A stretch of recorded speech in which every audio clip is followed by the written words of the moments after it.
Engineering में, ठीक है, कंप्यूटर साइंस एंड इंजीनियरिंग। कितना कई लोग देखे हो ना, मैंने कई सारे वीडियोस वगैरह में बताया सारी चीजें, फिर भी रिपीट कर रही हूँ। तो उसके बाद जब मैं इंजीनियरिंग कर रही थी, जब मैं सेकेंड ईयर थर्ड ईयर तक थी, तो मेरे जो दो बड़े भैया हैं वो दोनों भी एमटेक की इंजीनियरिंग के बाद, तो एमटेक बड़े भैया भी किए, मेरे बड़े भैया एमटेक करके पीएचडी किए हैं। तो दिमाग में था कि आगे फिर पीएचडी करके अभी प्रोफेसर है, उनकी सैलरी भी बहुत अच्छी है, मुझे डबल है उनकी। तो उस समय दिमाग में था कि मैं इंजीनियरिंग करूँ फिर मैं आगे एमटेक करूँगी।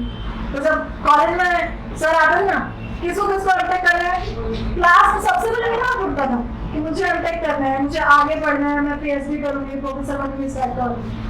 बट जब मैं फाइनल ईयर में आई, तो फाइनल ईयर आते आते तक 4 साल के कोर्स में इतना था कि मैं सोच रही थी मैं और नहीं पढ़ूंगी, 2 साल एमटेक और कौन पढ़े और वास्ट कौन पढ़े, ऐसा सोच रही थी।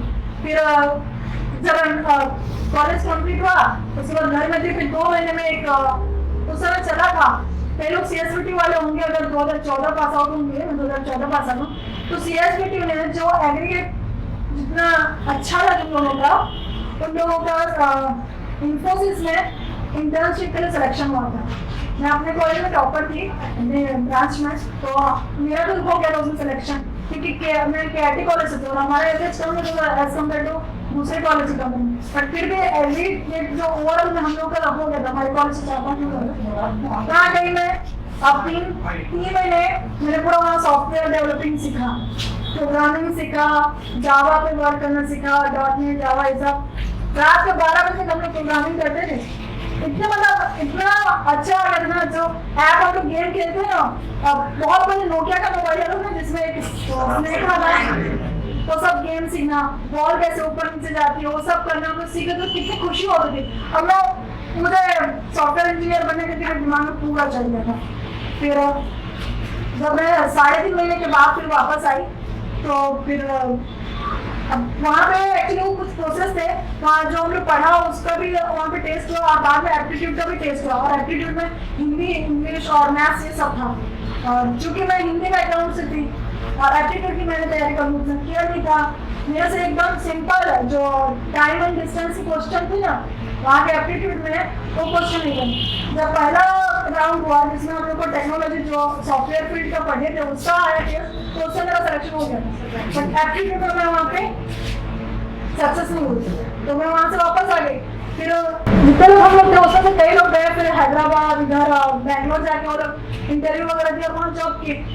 मैं भी सोच रही थी जहाँ करके ठीक है, इन्फोसिस के समय चेन्नई चले गए कि घर वाले जाने नहीं देते, बट फिर से मैं जाकर वहाँ इंटरव्यू तो मैं जॉब सर्च करूँगा, बोले सर घर वाले हाँ नहीं बोलना कि नहीं तो वहाँ जाके कहाँ जॉब सर्च करेंगे, अब यहीं इस टाइप का चल रहा था।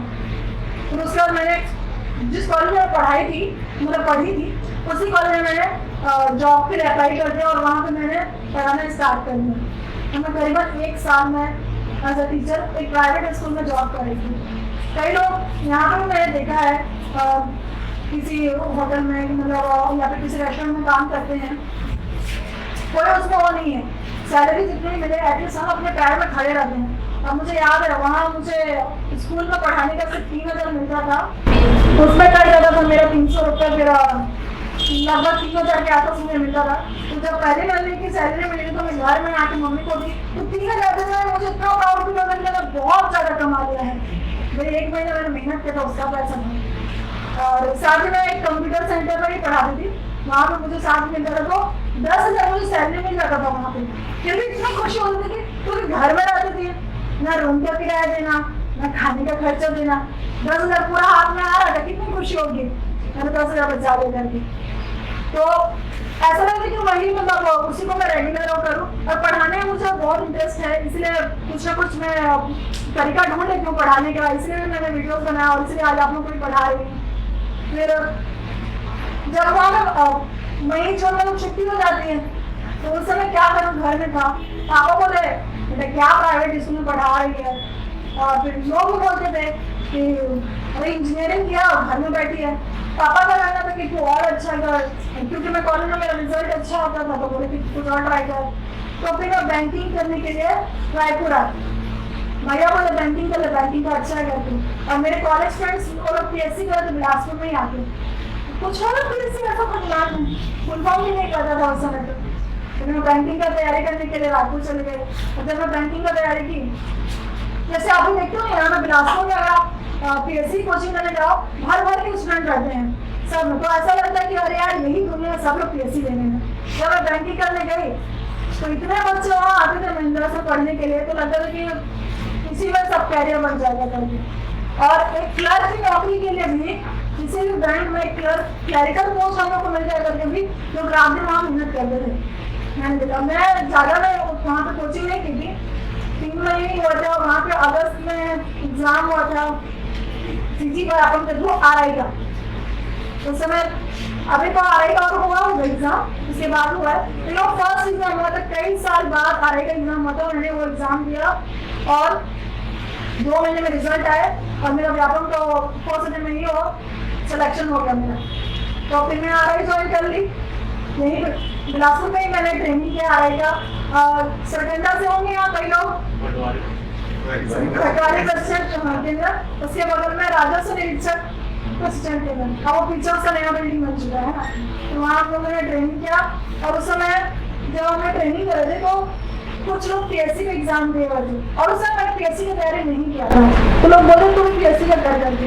तो एक इंसिडेंट हुआ था जिसके बाद मुझे DSP पोस्ट मेरे दिमाग में हाईलाइट हुई। हालांकि ऐसे यूनिफॉर्म को देख के हर किसी को रहता है कि मैं भी यूनिफॉर्म पहनूं, मैं भी यूनिफॉर्म वाली जॉब करूं, तो बहुत प्राउड फील होता है यूनिफॉर्म को देख के, आप लोग को भी होता होगा। तो एक सर थे, मेरी एक फ्रेंड थी, उसका 15वां रैंक आया था, तो उसको हम लोग उसी समय एस्टिमेट करते मुझे कौन सा पोस्ट मिलेगा, पर उस समय DSP की पोस्ट कम थे करके उसको नहीं मिला, तो ऐसे DSP मिलेगा DSP मिलेगा। तो हमारे जो स्टाफ थे RI में जो ट्रेनिंग कर रहे थे और ट्रेनिंग करा रहे थे सर, तो बोले अच्छा तो DSP नहीं है, तेरा हो गया DSP में, और मुझे बोले जब मैंने DSP एग्जाम में नहीं दिया था, तो उसके बाद से फिर मैंने अरे DSP क्या होता है करके ना फिर हो गया। अब आप लोगों को भी कई लोगों को होगा, अभी बिलासपुर शहर में रह रहे हो तो मालूम होगा कि कौन सा रैंक क्या होता है करके, बट मैंने जिस एरिया से मैंने आई थी मैं वहाँ उतना नॉलेज नहीं था मुझे कि क्या क्या रैंक होते हैं, DSP क्या होता है, TI क्या होता है। मतलब TI चलो थाना के इंचार्ज तो उतना पता रहता है, बट 2 स्टार को क्या बोलते हैं ये सब उतना नहीं था। बट DSP एक दिमाग में कि अच्छा ही होगा, फिर मैंने पूरा DSP का नीड में सर्च किया, फिर एक चाहत आई कि हाँ मैं भी बन सकती हूँ करके। फिर उसके बाद मैं ट्रेनिंग कंप्लीट हो गई, मेरी पोस्टिंग अंबिकापुर हो गई, मैं अक्टूबर में अंबिकापुर गई थी, फिर नवंबर में मैंने, अब मेरे रूममेट्स वहाँ पढ़ने वाले मिल गए मुझे, वो लोग कई सालों से दे रहे थे कैसे, फिर मैंने वहाँ स्टार्ट किया पढ़ना।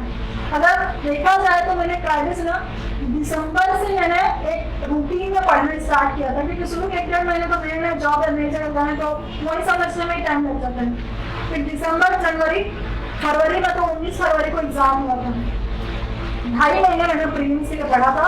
तो मैंने जो बैंकिंग के समय मैथ्स तैयारी किया था वो मुझे यहाँ पे काम आया, मैंने मैथ्स कम टाइम किया था और सिर्फ छत्तीसगढ़ वगैरह पढ़ने स्टार्ट कर दिया, और जो दोनों मिला तो उस समय का रिजल्ट आया था। उसके बाद ही अगले 2017 PSC से बदल गया, मैं तो क्वालिफाई करती ना 2017 PSC से, तो उस समय भी मैथ्स क्वालिफाई नहीं था, स्कोरिंग था, तो मेरा उससे प्रीलिम्स अच्छा गया।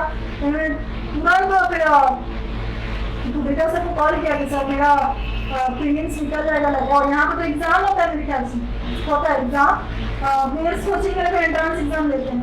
अब मैं अंबिकापुर से ना एंट्रेंस देने आती हूँ, मैंने बोला सर बहुत अच्छा किया मेरा और मुझे बहुत उम्मीद है कि हो जाएगा करके, और फिर मैंने अपना कोच वगैरह बताया, फिर ठीक है आ जाना बोली।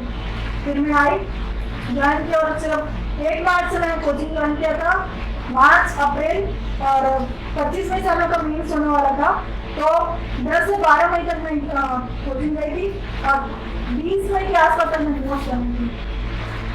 तो वही मुझे फिर PSC में मिला।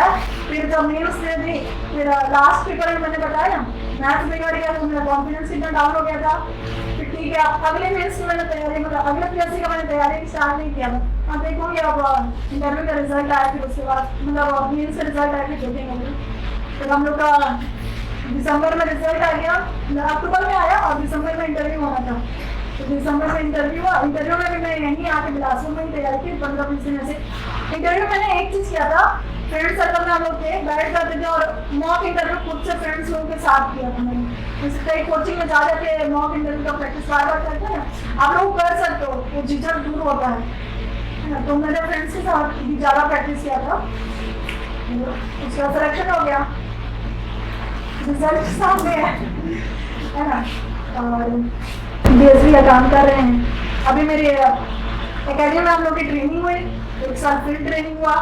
उसके बाद फिर हम लोग की प्रैक्टिकल ट्रेनिंग होती है, मतलब जो व्यावहारिक प्रशिक्षण होता है एक तरह से। हम लोग खाने का काम वगैरह सीखते हैं, जो हम बुक्स वगैरह में पढ़े थे उसको यहाँ अप्लाई करना सीखेंगे। तो मैं जनवरी 2020 से यहाँ बिलासपुर में हूँ और अभी मेरा ट्रेनिंग कंप्लीट हो चुका था। दिसंबर में मैं सेकंड फेज के लिए एकेडमी भी गई थी। उसके बाद फिर जब हम लोग ट्रेनिंग में थे, कई लोग मुझे अगर पहले वाले फोटोज देखोगे तो मैं वो 2 स्टार लगाती थी, है ना। एकेडमी में सिंगल स्टार था और फील्ड ट्रेनिंग में 2 स्टार था। अब ट्रेनिंग कंप्लीट हो गया करके हम लोग 3 स्टार लगाते हैं। बट ट्रेनिंग के बाद हम लोग की पोस्टिंग प्रॉपर जो होनी चाहिए थी हमारी अभी तक रुकी हुई थी, आई नहीं थी। अब मेरी पोस्टिंग आ गई है बस्तर, तो अब मैं जाऊँगी बस्तर में और वहाँ पे एज ए DSP काम करूँगी। यहाँ पे एज अ प्रोविजनल मैंने काम किया है। और कुछ दिन से मतलब एक जो ट्रैफिक DSP सर उनका रिटायरमेंट हो गया, तो 1 महीने से मैं ट्रैफिक का इंचार्ज भी